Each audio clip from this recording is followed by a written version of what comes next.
Sono Antonio Bertario, sono nato il 39 1933 a Milano E abito a Milano. e abito a Milano. Ecco. Io invece sono Cassani Giuseppina, sono nata il 22/8/36 a Milano e niente, abito a Milano e sono la moglie di Antonio. Allora, io sono Panzieri Romano, sono nato a Parzanò il 17/11/1938. Come ti chiami? Montali Angiolino, Quanti anni hai? 79 fatti, già compiuti. E da dove vieni? Vengo da un paese che si chiama Manerbio, provincia di Brescia. Fernanda Melegari, Quanti anni hai? 77. E da dove vieni? Vengo da Casalmori in provincia di Mantova, dove sono nata. A 14 anni mi sono trasferita a Milano, poi successivamente a Monza, dove abito tuttora. Laura Bassi, nata il 4/11/1939, Barletta, provincia di Bari. Gandolfi Claudio, nato il 14 settembre 1943, San Giovanni in Croce, provincia di Cremona. Come ti chiami? Caspani Luigia, Quanti anni hai? 83. Devo compiere gli 84 a maggio l'anno prossimo. Quando e dove sei nata? A Besana, La data precisa in cui sei nata? la data precisa non lo so perché non avendo conosciuto la mia mamma non posso dirti a che ora e che giorno. So che sono nata il 4 di maggio del 1936. Via. Io mi chiamo Miniera Concetta, sono nata a Sorrento il 16 maggio del 1942 e abito a Monza. Io mi chiamo Migliorini Augusto, sono nato il 20 maggio del 1936 e abito a Monza. Carlo Colombo, 82 anni e provengo da Monza. Salerno Maria Teresa, sono nata a Monza e ho 78 anni.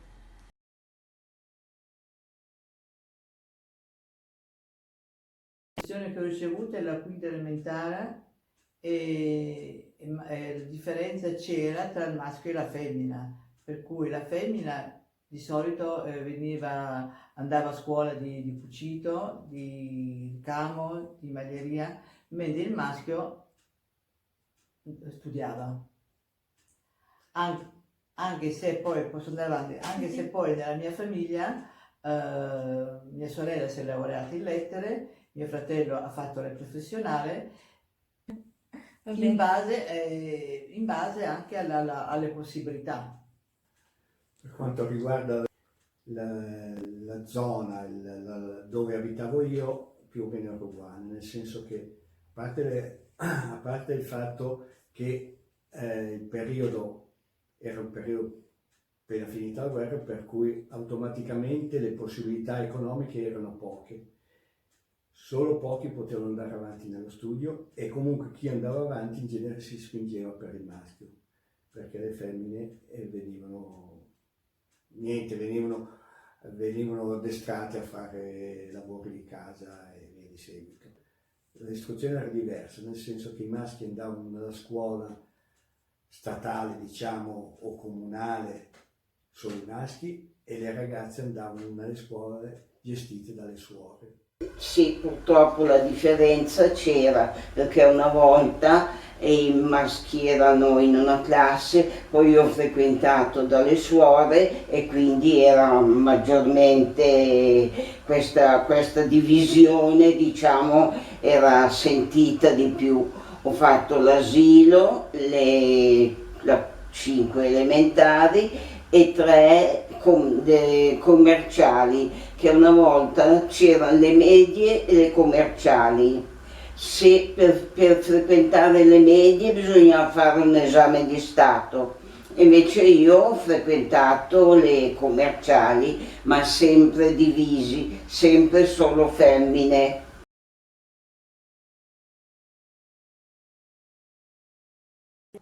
Che risulta a me, avevo una sorella che aveva 8 anni quando è morta perché a me mi ha adottato una signora che abitava nel cortile lì vicino perché avevo solo 3 mesi. La mia sorella invece è stata portata in un orfanatrofio, però io non l'ho conosciuta perché nel tempo della guerra lei non ha fatto in tempo a scappare quando è suonato l'allarme e da lì ha preso talmente uno spavento che si è ammalata ed è morta che avevo 8 anni e io non l'ho mai vista, non mi ricordo di averla mai vista. Io ho 2 sorelle e un fratello. Mia sorella maggiore ha studiato, lei è andata a scuola, ha fatto le scuole superiori e io a 12 anni sono dovuta andare a lavorare per portare lo stipendino a casa per far studiare mia sorella. Io ho un fratello e una sorella, avevo. E non c'era nessuna differenza tra di noi. Noi andavamo a scuola e la mattina andavamo a scuola e il pomeriggio andavamo a imparare un mestiere. Io cominciavo a imparare il sarto e mio fratello il canzolaio.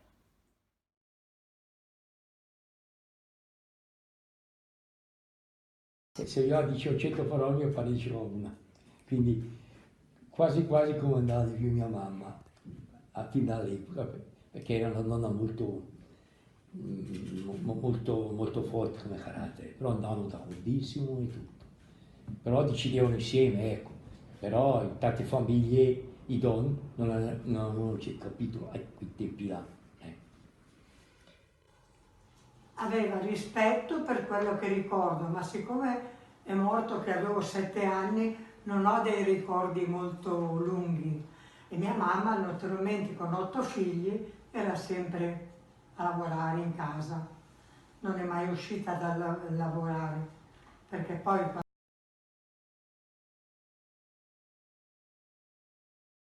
Lui, a dire il vero, andava al lavoro a Sesto, San Giovanni, alla Breda, e di conseguenza partiva al mattino perché facevano i turni in bicicletta, faceva 30 km nell'andare, 30 km a tornare, si portava il cibo che allora chiamavano nella schiscetta e portava il cibo per mangiare o il mezzogiorno o alla sera, poi rifaceva i suoi 30 km per tornare.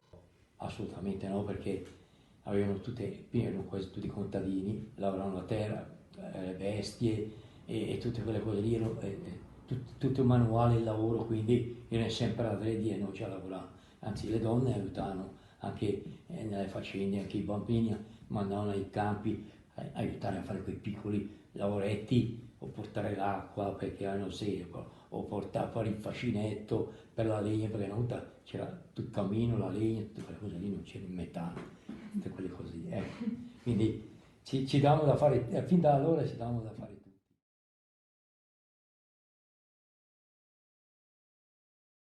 tutto. Per quanto riguarda il tradimento, era uno scandalo in tutti i sensi, veniva additata più che altro la donna, perché l'uomo invece no, l'uomo si pensava che fosse normale, la donna invece era... Per quanto riguarda invece il divorzio è subentrato dentro dopo gli anni 70, inizialmente veniva criticato, poi dopo alla fine ci si è resi conto che è inutile che 2 persone che non si sopportano vivessero sotto lo stesso tetto, per cui è normale che esista e che vada avanti. Per quanto riguarda le donne non sposate praticamente o non trovano il compagno oppure per libera scelta. Venivano chiamate, penso ancora tutt'oggi, zitelle, e veniva dato un senso che veniva detto che erano acide perché non essendo sposate, non avendo la famiglia, pensavano solo a se stesse, e allora avevano un carattere piuttosto acido. Quelle non sposate che vivevano in famiglia erano trattate bene, quelle che invece non erano sposate ed erano delle adultere perché andavano magari con un marito, con un uomo già sposato, eccetera, erano viste molto male. Il divorzio invece? Anche il divorzio. Anche se è stato votato per il sì, però in tanti non erano soddisfatti. Non c'erano allora. Tradimenti, non si sa, vari c'erano anche loro ma non si sapeva niente. Poi c'era di mezzo allora che comandava tanto nei paesi, questi paesini, era la chiesa, il parroco, quindi se c'era due persone che non andavano troppo d'accordo, si andava, arrivava il parroco, cercava di... cioè non si separavano. Io che mi ricordo fino a più di 100 anni fa, non ho mai separato nessuno, cercava, dopo i figli venivano grandi, insomma, si cercava di accomodare sempre le cose, ecco. Per quelle parole lì, dopo il divorzio hanno fatto l'evento sul divorzio.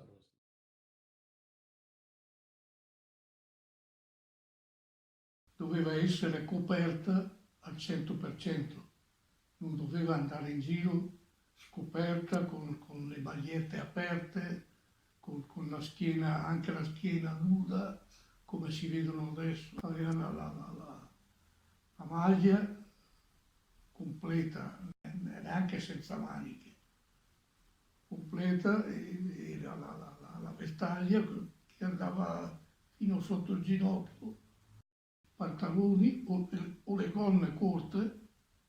Obbligati a vestirci in un certo modo, no, però fino a una certa età, noi donne, delle ragazze, chi portava i pantaloni era un po' uno scandalo. Era scandaloso portare i pantaloni, era l'unico abbigliamento che non doveva mettere la donna. Io li indossavo perché mio papà aveva la moto e quando dovevamo spostarci da una zona all'altra, mettevo i pantaloni. No. Per vestirmi mi vestivo come volevo, perché quando sono cresciuta lavoravo in casa, facevo le camicie da uomo e di conseguenza facevo tutti i miei abitini, mi vestivo come volevo, non ho mai avuto...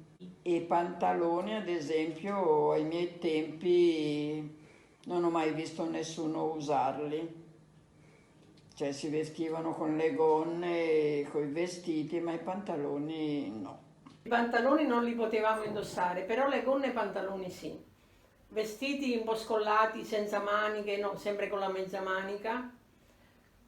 Poi per il resto no, portavamo tutto, forse i tacchi no, più scarpette, calzini, non portavamo le calze, i collan come adesso, queste cose qua. Diciamo le sottane erano molto più lunghe che adesso, diciamo la verità. Non so che la moda è cambiata. Meno sfalciati, meno... Sì, appunto. Molto, oggi la donna si svezza un po' troppo, diciamo. Ecco.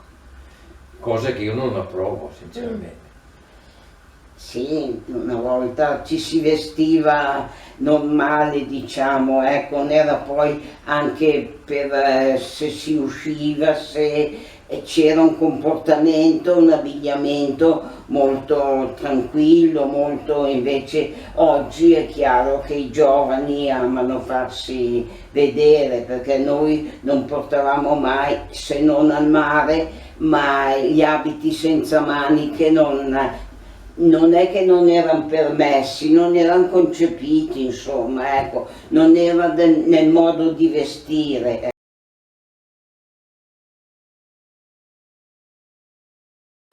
Le donne potevano scegliere fino a un certo punto perché le assumevano solo sulle catene di montaggio, non sulla cosa di comando. No?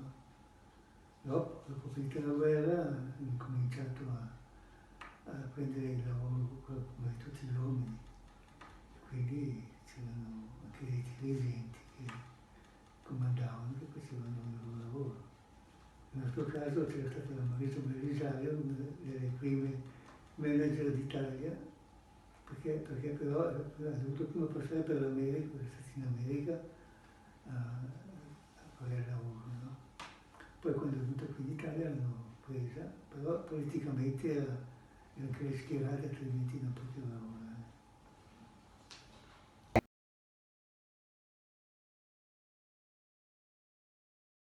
Sì, io come commessa guadagnavo 1500 lire al mese. Un ragazzo che lavorava con me nello stesso negozio ne guadagnava 4500. Sì, ce n'era. Poi ho cominciato dopo un bel po' di anni, dopo gli anni 70, così che hanno cominciato un po' anche le donne, non proprio a parità, però a riconoscere, no, ma prima c'era una bella differenza.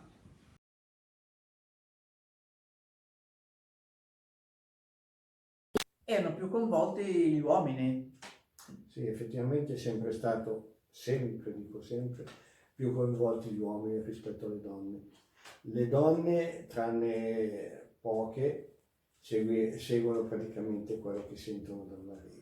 La politica, io penso proprio che noi non sapevamo proprio niente di politica. Cioè le donne neanche votavano, allora ai miei tempi votavano solo gli uomini.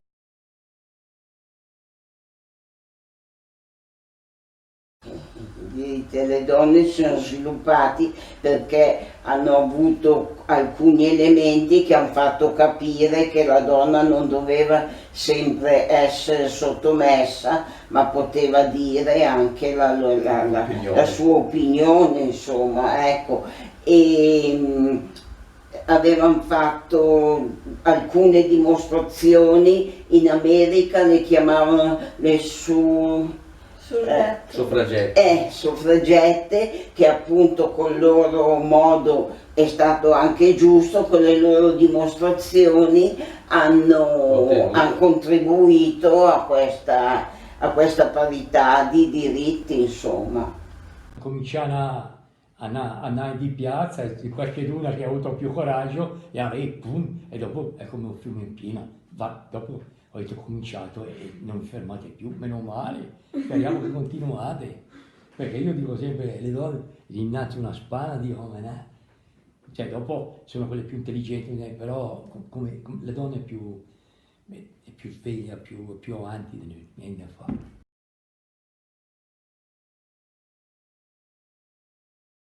Sono cambiati talmente tanti che non vedo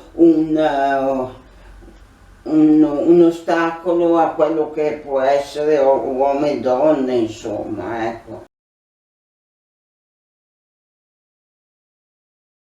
L'hanno conquistato un poco alla volta, giustamente, ed è giusto che è successo così, Anche perché le donne a un certo punto hanno capito che mettersi i piedi in testa dagli uomini non va bene.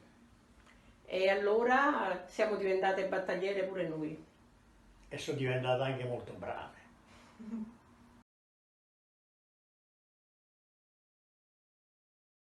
Esiste sulla carta, ma in pratica non esiste, in quanto, come volevo dire prima, non so se riuscivo a dirlo adesso, le donne con il divorzio, con le cose lì, non è che abbiano ottenuto niente di speciale.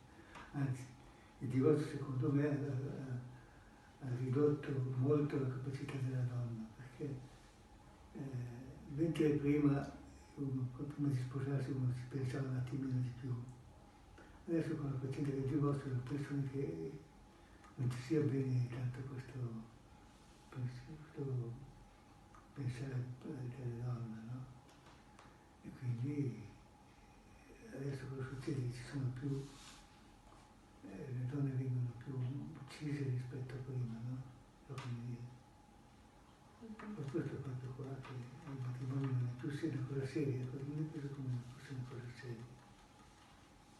Non saprei dire perché non trovo una risposta esatta per questa domanda, perché alla fine sono sempre gli uomini che vincono. Non è che c'è una parità giusta, o quelle che sono capaci di combattere e allora riescono ad arrivare dove desiderano, altrimenti la cosa è un po' dura, non c'è miglioramento. Adesso vedo che però le donne sono un pochino più presenti in tante situazioni, sia in televisione che non come conduttrici, ma anche come capi. Vedo che ce ne sono diverse che riescono a emergere, ecco. Però la donna è sempre inferiore, secondo me, non perché è inferiore, perché non siamo riuscite ad arrivare, perlomeno nella mia generazione. Può essere che nella vostra generazione, che è un po' più sveglia, riusciate ad arrivare dove volete, ed è quello che vi auguro, perché sarebbe veramente bello.